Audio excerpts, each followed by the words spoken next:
अस्सलाम वालेकुम स्टूडेंट्स। हमारा आज का मौजू मुकालमा निगारी है।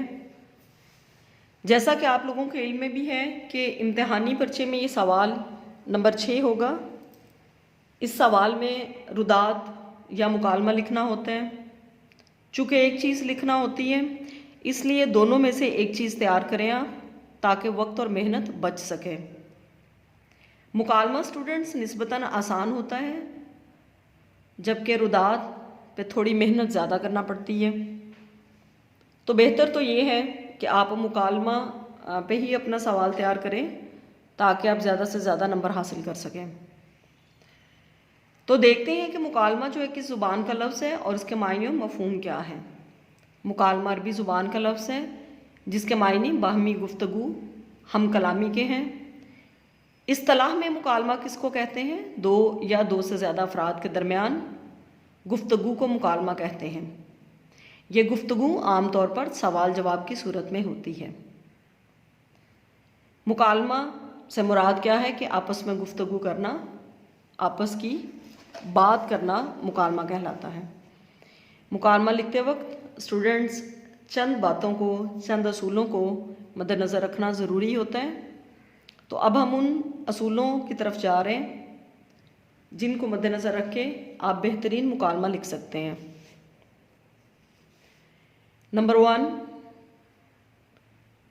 मुकालमे का अंदाज़ आम बोलचाल जैसा हो, यानी किरदारों की जो बातचीत है, जो उसके डायलॉग्स हैं, वो फितरत के करीब हों।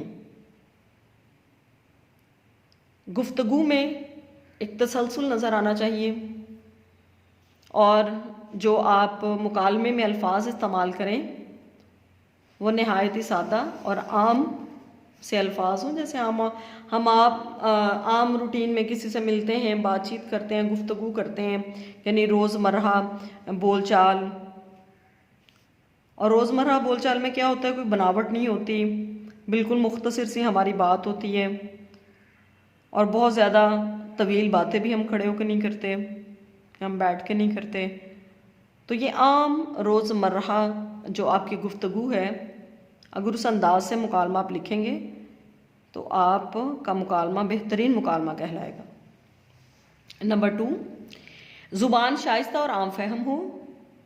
स्टूडेंट्स बहुत ज़्यादा मुश्किल पेचीदा अल्फाज का इस्तेमाल करने से गुरेज़ कीजिए मुकालमे में, और आम से सादा से अल्फाज हों। और आम फहम का मतलब होता है आम समझ में आने वाला, यानी हर आम ख़ास को आपकी बात की समझ आ जाए।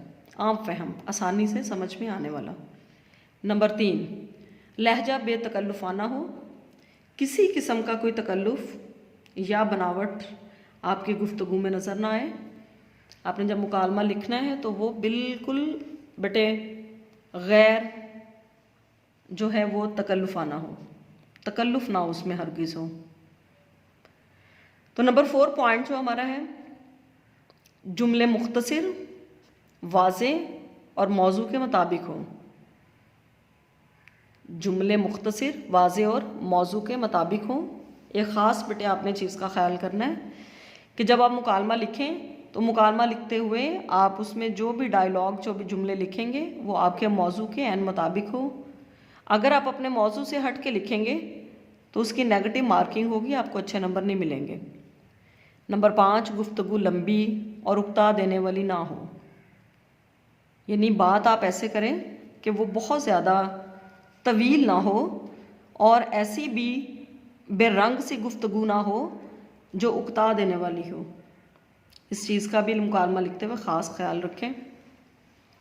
किरदारों की गुफ्तगू उनकी उम्र, जिन्स, तालीम और पेशे के मुताबिक हो।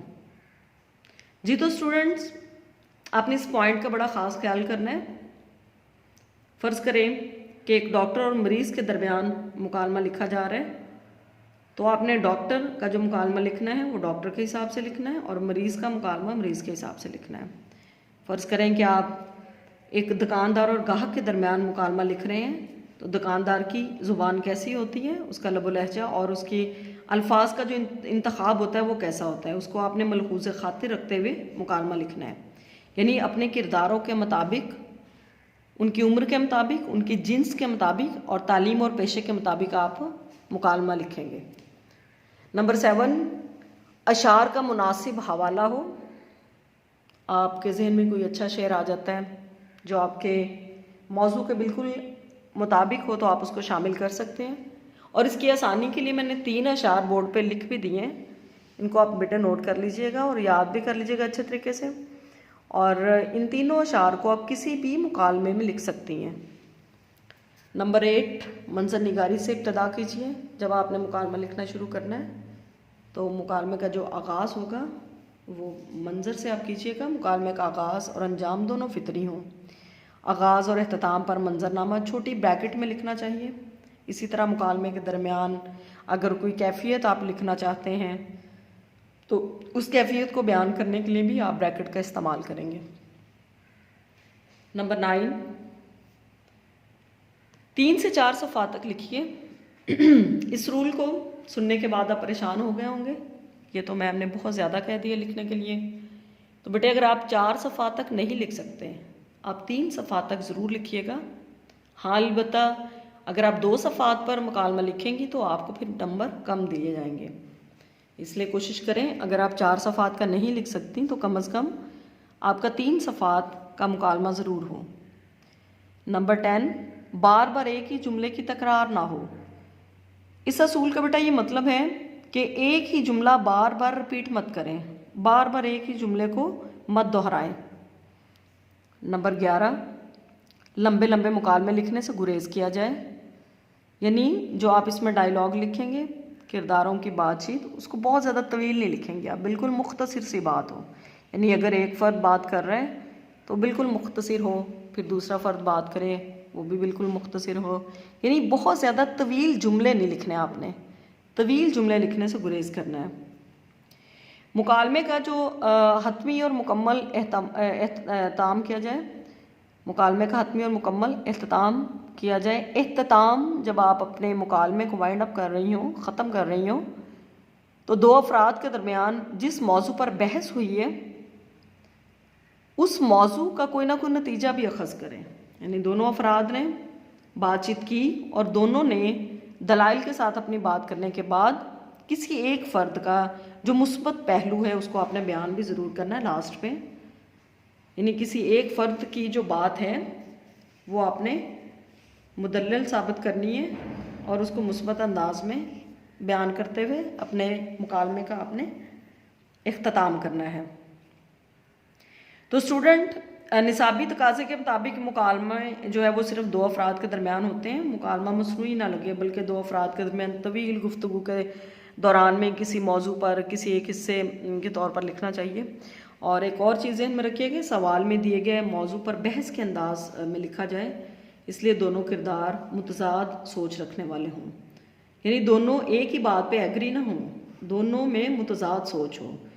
इस बात का ये मतलब है कि मुकालमे का अंजाम दोनों किरदारों की इत्तफाक राय या मुस्बत किरदार की फ़तह या फिर मियाना रवि से होना चाहिए। इसके साथ बेटे वो सारे अहम नुकात आप लोगों को मैं बता चुकी हूँ। मुकालमे के दौरान कोई भी हवाला आपके जहन में आ जाता है तो आप हमेशा हवाला एक लाइन छोड़कर लिखें, हवाला हमेशा पेपर के दरमियान में दें। और मुकालमे में जहाँ ज़रूरत हो आप वहाँ पे अपना हवाला लिख सकती हैं। और मुकालमे में डायलॉग भी आपने हमेशा मुख्तसर और जामे लिखने हैं। और मुकालमा लिखते हुए आपके जहन में कोई हदीस आ जाती है, उसका तर्जुमा, किसी अजीम शख्सियत का कॉल आ जाता है तो वो भी आप शामिल कर सकती हैं। और अस्सलाम वालेकुम जब लिखना है तो उसका बेटे ख़ास ख्याल करना है। अस्सलाम वालेकुम लिखने में दरमियान में वाव आप नहीं डालेंगी। ये भी अक्सर स्टूडेंट्स मिस्टेक करते हैं कि जब वो सलाम लिखते हैं तो उसके दरमियान में वाव लिख देते हैं, जो कि बिल्कुल गलत चीज़ है। तो ये था बेटे हमारा आज का मौजू जो मुकालमे से मुतल्लिक़ था। अभी आपको बोर्ड पे चंद अशार नज़र आ रहे होंगे, इन अशार को बेटे आपने अच्छे तरीके से याद कर लेना है। ये भी मैं आपको अशार जो है बता देती हूँ।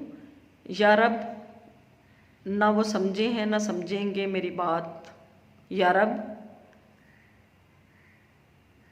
ना वो समझे हैं ना समझेंगे मेरी बात, दिल और दे उनको जो ना दे मुझको ज़ुबां और। दूसरा शेर आप शामिल कर सकती हैं, किसी भी मौजू पे मुकालमा आता है उसमें। फ़क़्त इस शौक़ में पूछती हैं हज़ारों बातें कि तेरा हुस्न बयां तक लिखूं।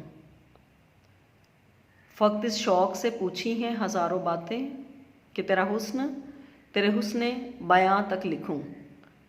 नंबर 3 इल्हाम इकबाल का शेर। बाज़ीचा इत्फ़ाल है दुनिया मेरे आगे, होता है शब व रोज़ तमाशा मेरे आगे। तो ये थे बेटे वो अशार जो आप किसी भी टॉपिक के साथ शामिल कर सकती हैं। ये वो बुनियादी असूल हैं मुकालमे के जिन पे हमने भी बात कर ली है। और ये मुकालमे का बेटा आ गया मायने और मफ़हूम। तो मैं उम्मीद करती हूँ कि आपने आज के लेक्चर को बड़े ध्यान से सुना होगा और इन तमाम अहम नुकात को आप मद्देनज़र रखेंगी। इंशाल्लाह थोड़ी सी मेहनत से आप इस क्वेश्चन में से 10 मार्क्स का जो क्वेश्चन है उसमें से आप 9 मार्क्स जो है वो बासानी हासिल कर सकती हैं। अल्लाह ताला आपको ज़िंदगी के हर मैदान में कामयाबियाँ अता फ़रमाए। दुआओं में हमें याद रखिएगा। अल्लाह हाफ़िज़ स्टूडेंट्स।